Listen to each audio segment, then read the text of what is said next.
Ты попал в Плейстоцен, но племя нашло тебя первым. Ты хотел починить машину времени, но случайный контакт запустил ее слишком рано. Теперь ты один в Плейстоцене.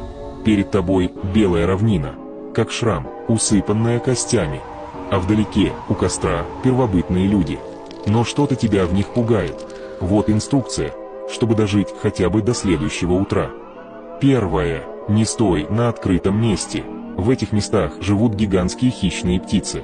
Они не садятся, а парят часами, наблюдая за движением. Они ловят добычу, как звери, на инстинктах. Их клювы острые, как лом. Если они заметили тебя, не двигайся, ложись, притворись, что ты уже мертв. Их инстинкты не ошибаются. Второе. Не приближайся к костру.